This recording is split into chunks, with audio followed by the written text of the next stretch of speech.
Welcome students, I am Vikrant Bhardwaj, your physics tutor. और आज हम डिस्कस करेंगे बेटा ग्रेविटेशन का next topic, relation between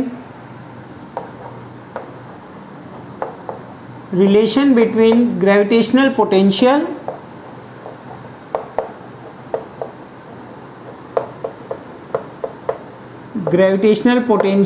and potential intensity and gravitational field intensity.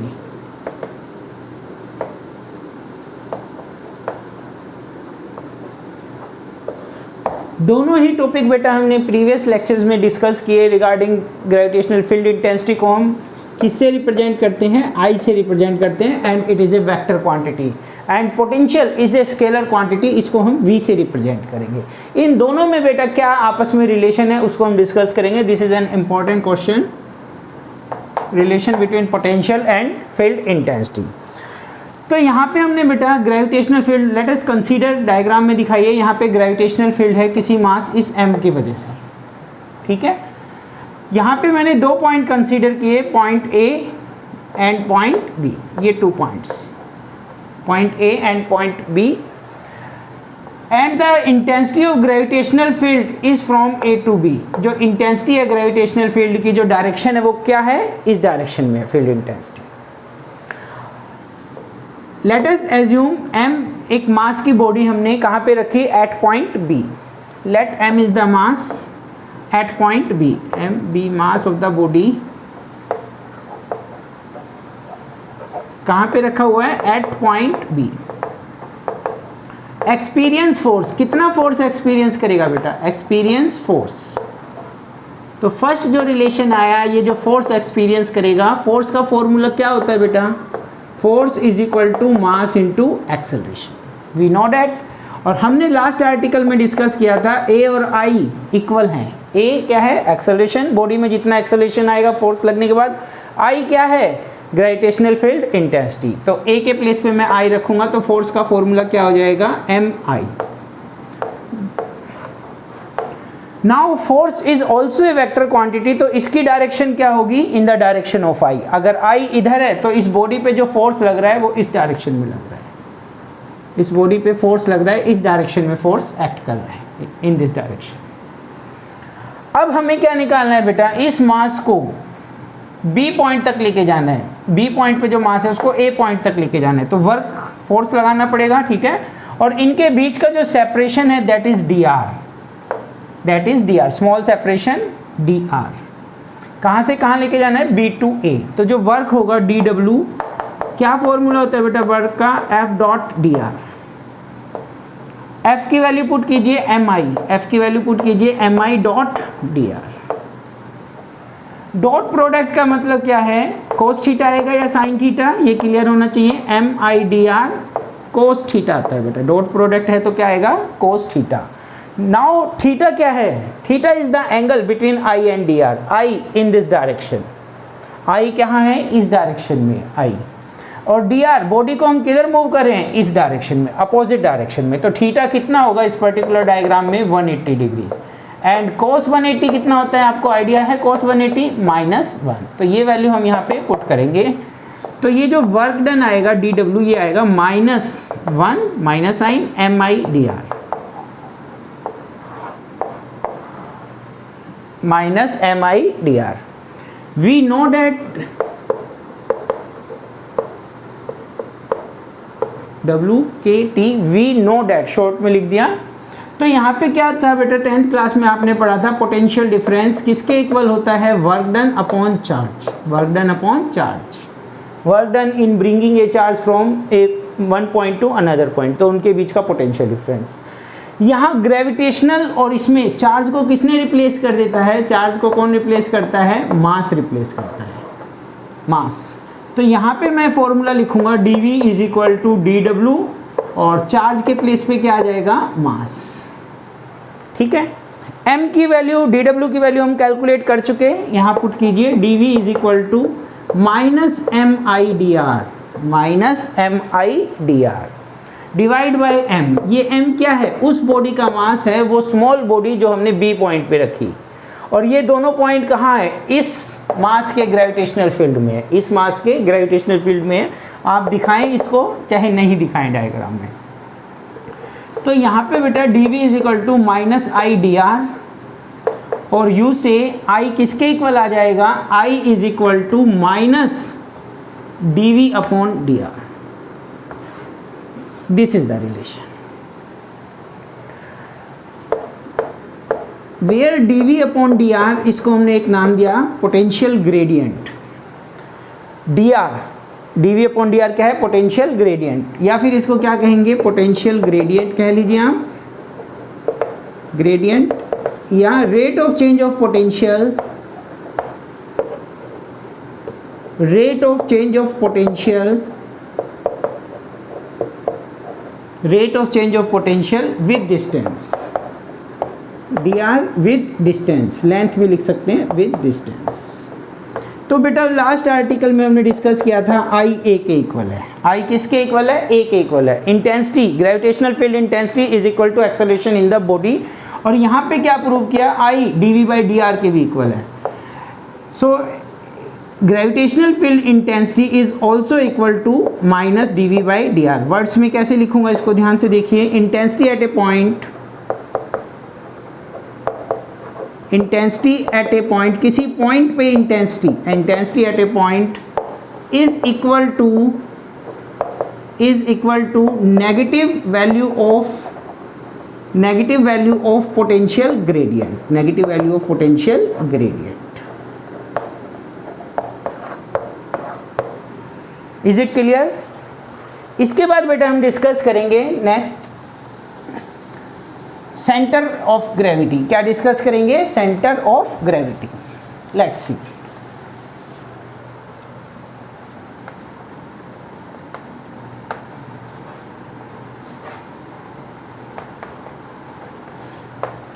कोई भी बॉडी है बेटा, किसी भी बॉडी का वो पॉइंट सेंटर ऑफ ग्रेविटी कहलाता है जिसमें कि ग्रेविटेशनल फोर्स एक्ट करता है। इस चीज को समझिए, फिर डेफिनेशन हम डिस्कस करेंगे। Let us consider this is the mass of earth. कहाँ कंसंट्रेटेड है? हमने एज्यूम किया सेंटर पे कंसंट्रेटेड है, और इस अर्थ सरफेस पे यहाँ पे कोई बॉडी रखी हुई है स्मॉल m मास की on the surface of earth. तो ये अर्थ इसको अपनी तरफ खींचेगी। इसका जो वेट एक्ट करेगा वो कहाँ एक्ट करेगा? जिस पॉइंट पे एक्ट करेगा, टुवार्ड्स द सेंटर करेगा, ये हम पढ़ चुके हैं, ठीक है। टुवार्ड्स द सेंटर करेगा, ये हम पढ़ चुके हैं, पर किस पॉइंट पे एक्ट करेगा? ये जो पॉइंट है, that point is known as centre of gravity. Short में लिख देते हैं बेटा CG, known as centre of gravity. तो centre of gravity of a body in gravitational field, कहाँ पे बॉडी? In gravitational field. जैसे कि ये बॉडी कहाँ पे है? इस अर्थ के ग्रेविटेशनल फील्ड में। In gravitational field is a point where gravitational force is a point where gravitational force is act, gravitational force acts, जहाँ पे ग्रेविटेशनल फोर्स एक्ट कर रहा है। अब अर्थ का ग्रेविटेशनल फोर्स इस पॉइंट पे एक्ट कर रहा है, ठीक है। दूसरे वर्ड्स में आप कह सकते हैं जहाँ पे वेट एक्ट कर रहा है। क्या एक्ट कर रहा है? Weight of the body act कर रहा है। अब ये होगा कहाँ पे? CG, सेंटर ऑफ ग्रेविटी कहाँ पे होगा? अगर मैं कहता हूँ बेटा यूनिफॉर्म डेंसिटी की बॉडी है, if a body has uniform density like a sphere, एक स्फीयर, तो इसका जो CG होगा और इसका जो सेंटर ऑफ मास होगा, वो दोनों क्या करेंगे? कोइंसाइड। ये आप मान लीजिए सेंटर ऑफ मास है, सेंटर ऑफ मास, और यही क्या है? CG mean centre of gravity. तो अगर यूनिफॉर्म डेंसिटी की कोई बॉडी है तो उसका centre of gravity is coincide with centre of mass. तो सेंटर ऑफ ग्रेविटी क्या वर्ड यूज किया? कोइंसाइड। कोइंसाइड का मतलब होता है बच्चों एक ही पॉइंट पे एग्जिस्ट करेगा। यही सेंटर ऑफ मास और यही क्या है? CG, centre of gravity. ये तो बात की यूनिफॉर्म डेंसिटी की बॉडी है, कोई हमने स्फीयर कंसीडर कर दिया, ठीक है। अगर मैं कहता हूँ नॉन यूनिफॉर्म डेंसिटी की बॉडी है, नॉन यूनिफॉर्म डेंसिटी, मान लीजिए बॉडी की शेप इस टाइप की है, इस टाइप की कोई शेप है, ठीक है, इस टाइप की शेप है, और थोड़ा सा इसको अलग अलग पार्ट्स की डेंसिटी अलग अलग है, डिफरेंट है, तो इस कंडीशन में क्या करेंगे, नॉन यूनिफॉर्म डेंसिटी के केस में CG centre of gravity is not coincide with, किसके साथ कोइंसाइड नहीं करेगा, सेंटर ऑफ मास के साथ, centre of mass. This is all about centre of gravity. इसके बाद बेटा हम डिस्कस करेंगे सैटेलाइट के बारे में कि what do you mean by satellite, आप क्या समझते हैं सैटेलाइट से, कैसे उसको हम लॉन्च करते हैं, टाइप्स ऑफ सैटेलाइट, इस टाइप से हम इसमें आगे प्रोसीड करेंगे लेक्चर में। सबसे पहले बेटा हम डिफाइन कैसे करें सैटेलाइट। सैटेलाइट हमने सुना है क्या काम करती है, फंक्शनिंग वगैरह, इट्स ओके, पर हम डिफाइन कैसे करें, किसको कहेंगे हम सैटेलाइट। तो सैटेलाइट क्या है बेटा, एक body which is revolving in their orbit around a body having larger mass, एक ऐसी बॉडी के चारों तरफ घूमती है बेटा जिसका मास उसके मास से क्या हो, ग्रेटर हो। तो सैटेलाइट क्या है, any body is known as satellite, a body which is revolving,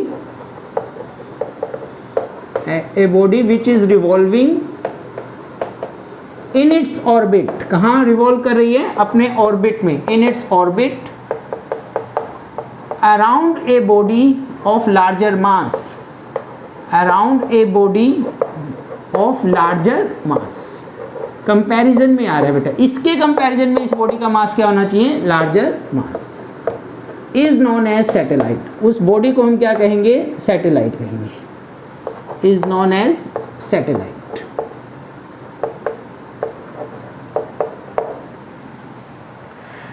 तो मान लीजिए ये कोई बॉडी है जिसका मास ग्रेटर है, कैपिटल M से रिप्रेजेंट कर दिया, और यहाँ पे एक और बॉडी है जिसका मास स्मॉल है, कंपैरिजन, इसका mass very less as comparison to this, और ये बॉडी अगर रिवॉल्व कर रही है अपने ऑर्बिट में around this body of larger mass, then this body is known as satellite. तो ये बॉडी क्या कहलाएगी बेटा, सैटेलाइट कहलाएगी।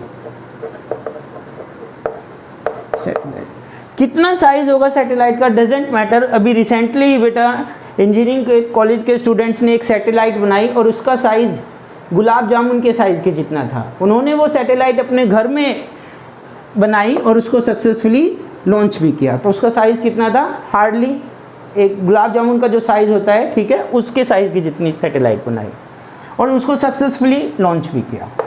तो और जानते हैं बेटा सैटेलाइट के बारे में। तो यहाँ पे जो सैटेलाइट हम डिस्कस करेंगे, there are 2 types of satellites, 2 types.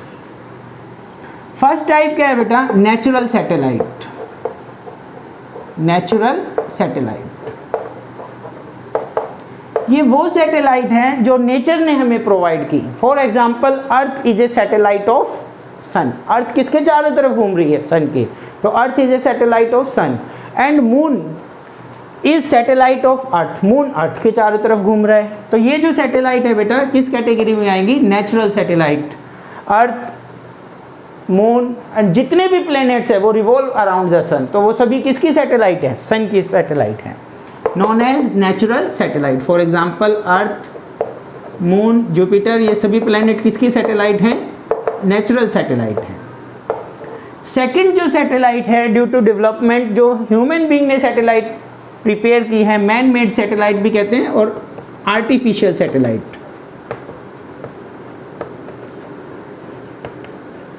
Artificial satellite, man made satellite.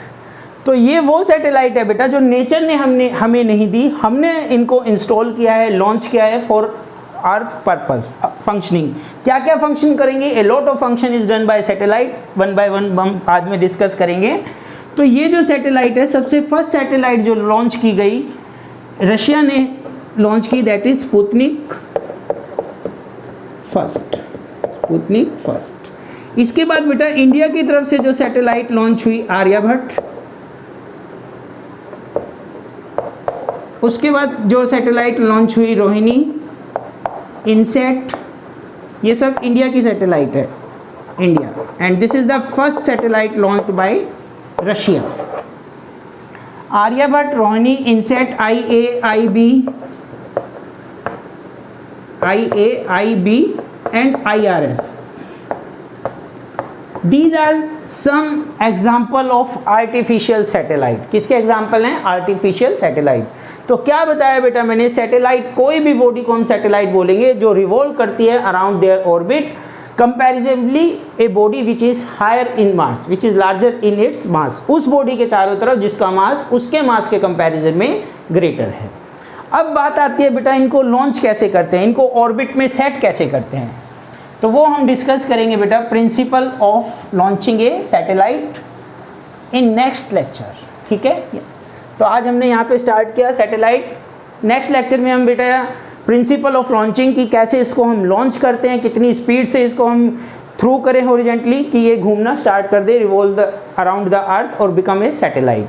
और इसके बाद हम इसमें डिस्कस करेंगे बेटा वेरियस पैरामीटर, इसकी ऑर्बिटल स्पीड कितनी होगी. ठीक है, इस टाइप से हम इसमें डिस्कस करेंगे. आज के लिए इतना ही. Thank you very much. Have a nice day.